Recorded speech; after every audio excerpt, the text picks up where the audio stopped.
Spring has sprung on the Texas Tech campus, and several student groups made that official this weekend during an annual celebration from around the world. Coming up, we'll have a look at this year's Holy Festival. Strong winds over the weekend darkened the skies and led to damage across the South Plains. Find out how several local groups came together before yesterday's gusty conditions to help local residents prepare for the potential of even worse conditions during the 2024 severe weather season. And the Texas Tech men's basketball team headed north with hopes of continuing their season in the NCAA tournament. But things didn't go as planned for the Red Raiders. MCTV's Joshua Ermis will have a wrap-up of Red Raiders basketball's final game of the year, along with a look around Tech athletics and sports. This is the MCTV Weekday Update. Welcome to the Monday edition of the MCTV Weekday Update. I'm Abby Fallon. And I'm Zoe Bobb. The Easter holiday is less than a week away, and many students are planning to head home for a quick trip to spend it with family. But over the weekend, another holiday was celebrated here on campus, with two student groups inviting Red Raiders to join in a celebration from the other side of the world. Yesterday morning, dozens of students gathered in Urbanovsky Park for the annual Holi Festival. Holi, also known as the Festival of Colors, is a Hindu celebration that is most commonly held in South Asia, but it is now celebrated around the world. The festival is held each spring with the focus of good overcoming evil, encouraging participants to let go of any grudges and focus on love and positive thoughts. Here at Texas Tech, the annual celebration has been hosted by the Indian Student Association for several years, but this year, the group joined forces with the Nepal Student Association to continue the tradition on campus. So that's how we celebrate. It's from around, it's a big tradition coming from past, like 100 years from India. So maybe all the South Asian parts celebrate this festival, but mainly Indian student organization, as we celebrating it from 4 years in the same place. So Texas Tech is supporting a lot and providing us ground and everything. One of the most popular traditions during the Holi Festival is when participants throw colored powder into the air and at each other, creating a colorful memory for everyone involved. The festival continued into the afternoon with music and dancing until the celebration wrapped up around 4 p.m. A group of Red Raiders are preparing to take on new roles as leaders of the student body following a final round of elections last week. Right before spring break, the Student Government Association held their annual spring elections. The elections include several candidates for executive offices, but one race was left undecided before the holiday. Carter Errit and Dylan Morano were both up for the office of external vice president, but neither received enough votes to be declared a winner. Last Tuesday, the polls opened for a runoff for the position, with students once again asked to decide between the two candidates and conclude this year's elections. On Friday, the SGA officially announced the final results, stating that Carter Errit was elected as the external vice president for the 2023 to 2024 school year. Errit is a senator for the College of Human Sciences and currently the chairman of the Finance and Budgeting Committee. Errit will officially be sworn in as the next external vice president later this semester. Along with Errit, 3 other students will be taking on new jobs for the next school year. Before spring break, the winners of the other executive positions were announced, with Abigail Vega named as student body president, Diego Alicio as internal vice president, and Kara Ashworth was announced as the next graduate vice president.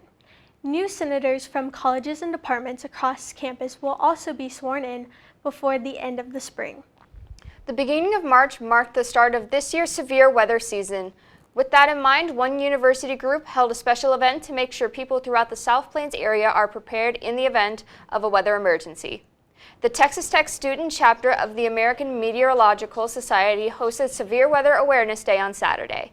Residents from around the area stopped by the Science Spectrum on South Loop 289 for the free event.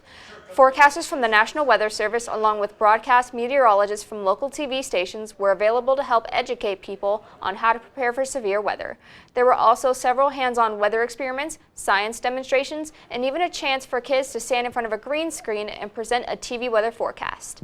Attendees also had the chance to win door prizes and get a tour of the National Weather Service's local office that is located in the back of the Science Spectrum building. Severe Weather Awareness Day is held each March during the beginning of the severe weather season. Tornadoes and hail weren't in the forecast over the weekend, but the South Plains still experienced a more common form of severe weather on Sunday. High winds returned to the area yesterday morning, creating a dust storm leading to minor damage across the area. The wind appears to be a lot lighter today, but can we expect any more dust storms as we finish out the month of March?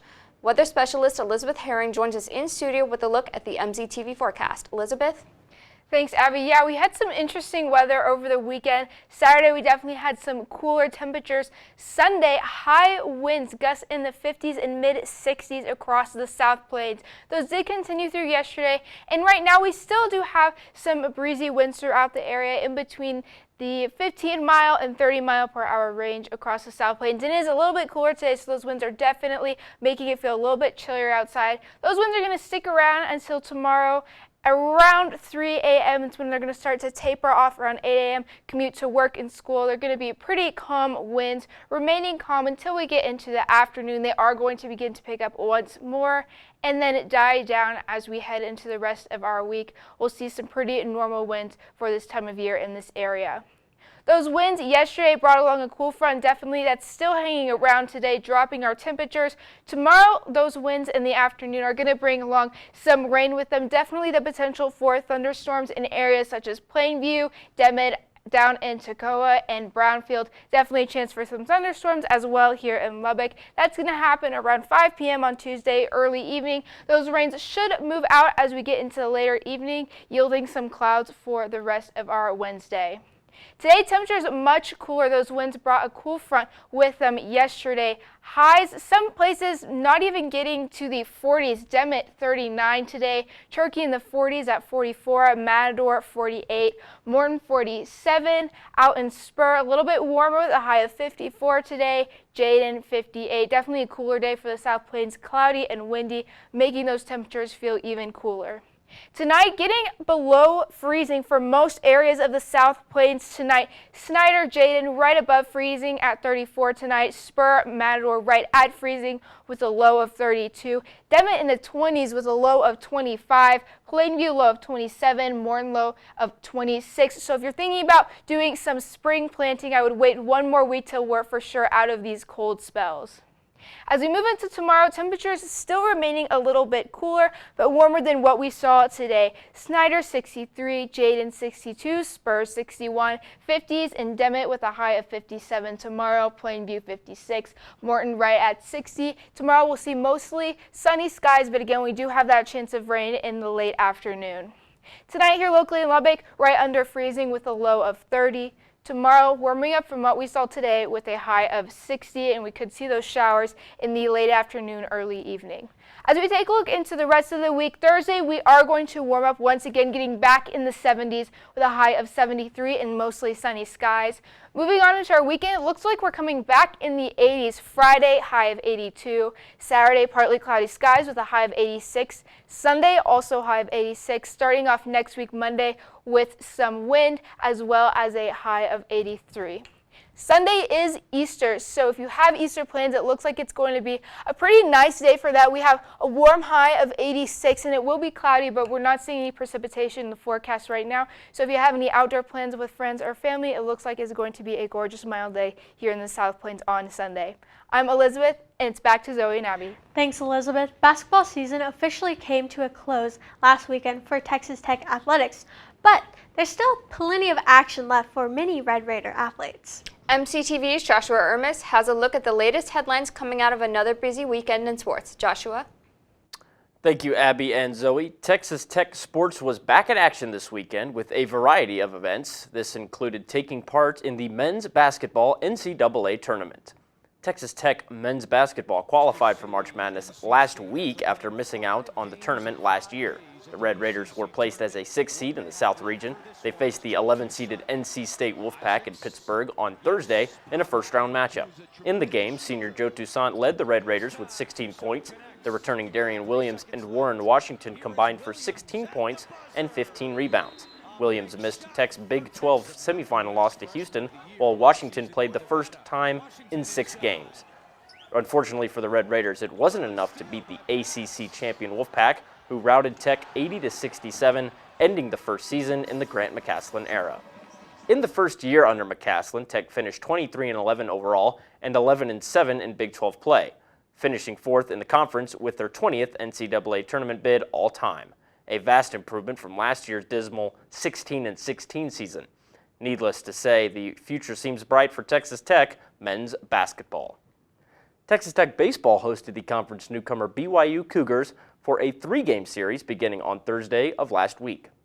On Thursday, BYU took a 1-0 advantage, winning a fairly one-sided affair 8-5.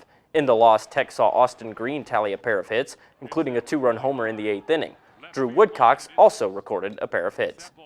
In Game 2 on Friday, Tech got 6 big innings from starter Kyle Robinson.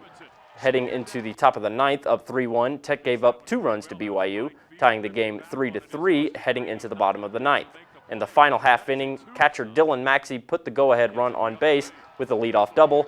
Freshman Landon Stripling was the walk-off hero, hitting a walk-off single to put the Red Raiders on top 4-3. The Red Raiders would finish their weekend with a dominant 10-1 win in the rubber match on Saturday.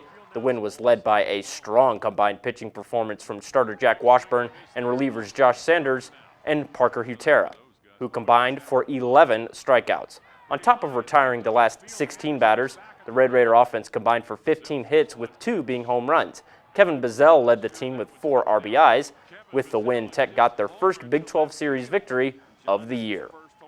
Texas Tech sits at 16-7 overall and 3-5 in the Big 12 heading into the new week. They face Stephen F. Austin at home on Tuesday for one game at 6:30 p.m. with a road series with another conference newcomer in UCF looming. 21-8 Tech softball was scheduled to play Iowa State in a 3-game conference series this past weekend that was canceled due to weather. After the weekend off, they'll get to play UCF in a 3-game series starting this Thursday at 6 p.m. at Rocky Johnson Field here in Lubbock. Finally, Texas Tech football began spring training this past week, beginning preparation for the 3rd season under head coach Joey McGuire. Texas Tech will hold 15 practices in total this spring, culminating in a spring game in Midland on April 20th. The Red Raiders are once again surrounded with considerable hype for next year, carried by the unexpected return of star running back Taj Brooks, who will use his final year of eligibility. This coming season will feature new opponents with the incoming former Pac-12 members Arizona, Arizona State, Colorado, and Utah. It will also feature a new $240 million football project highlighted by a brand new south end zone and team facilities. Once again, this year's spring game will be held in Midland, Texas on April 20th at 1 p.m. It is free to attend. That's all for Texas Tech Sports. Now back to Abby and Zoe. Thanks, Joshua. So Zoe, are you staying in town for the Easter holiday? I'm from Lubbock, so obviously I am. What about you? I'm excited to go back home to the Dallas area to see my family, and it's going to be really fun. That's all for today's edition of the MCTV Weekday Update. Thanks so much for joining us, and be sure to check out ttuhub.net every day for more news. We'll see you on Thursday.